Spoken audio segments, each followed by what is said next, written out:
Okay, if you're wondering what to do to keep busy during another weekend with your bubble, wonder no more and get ready to make a list of what's worth watching. Okay, Kathleen has a little something for everyone in this week's edition. KNB, your first one is for history lovers, and it's based on a Pulitzer Prize-winning novel. Tell us about it. Yes, this is The Underground Railroad, based on the novel by Colson Whitehead. Now, this series is getting so much buzz because of its director. It is helmed by Barry Jenkins, who is the visionary behind some of my favorite films in the past decade, Moonlight, If Beale Street Could Talk. I'm so excited for this one. So this brings the novel, which is historical fiction, to life. And in it, the Underground Railroad, which we know in real life was the network of hidden routes and houses that enslaved African Americans used as a path to freedom in the 1800s.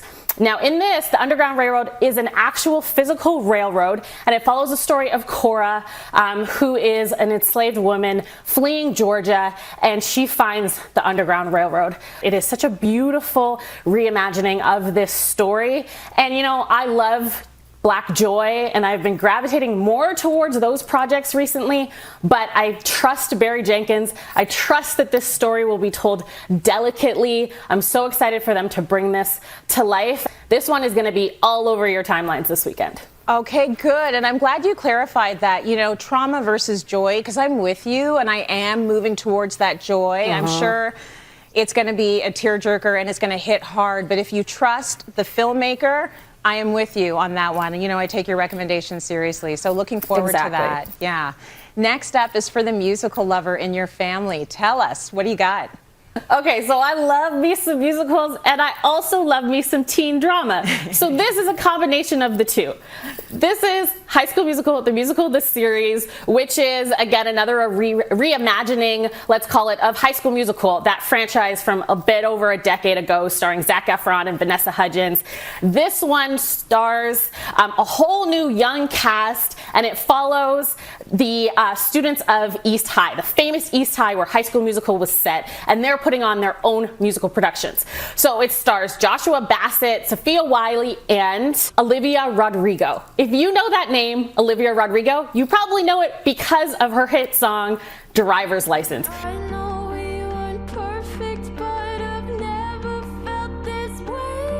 It is massive. So I'm going to take you down the Gen Z celebrity gossip rabbit hole for a second. I promise you it is relevant. But so the show stars Joshua Bassett as Ricky and Olivia Rodrigo as Mimi. Now, they play love interests on screen. Rumor has it that off screen there was also a little romance, and it did not end very well. And then the song Driver's License, which is this like searing ballad, came from that breakup. And this second season of High School Musical, the series, drops this weekend, and it was filmed after the alleged breakup. And the characters are still very much together. So I'm just saying, it is a great series. It is fun for the whole family, but come for the songs and stay for the gossip. Oh yes, the drama must have been high on that set. Thank you for that little bit of background there. That means everything.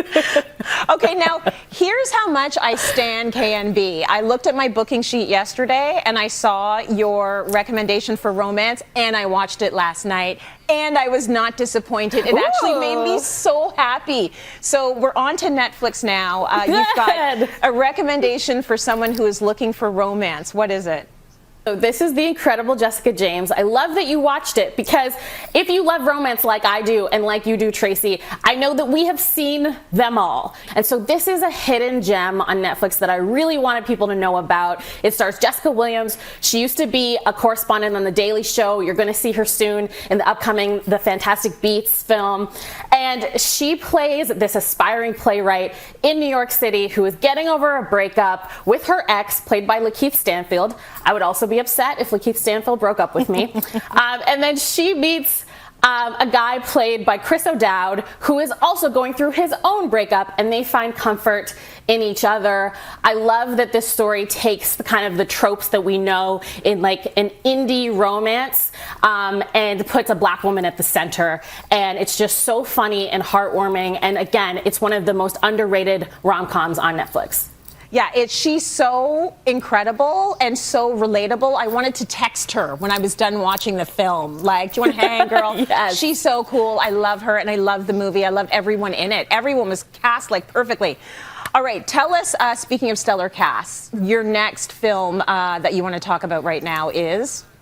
It is The Woman in the Window. It is in the thriller horror genre for whoever in your bubble is into that. That's not me, but this is for them. So this has a stellar cast, as you mentioned. It's got should-be Academy Award winner Amy Adams and a couple of actual Academy Award winners in Julianne Moore and Gary Oldman and Captain America himself, Anthony Mackie. And it is about a woman. She's a psychologist. She stays at home. She's scared of going outside, but then she befriends her neighbor, and that neighbor goes missing. So then she's embroiled in this thriller, in this mystery, and it changes her life forever. Again, horror, thriller, not really my ministry, but if this is for you, if you're into that, I wish you all the best. I'm so excited for you. This movie's going to be huge.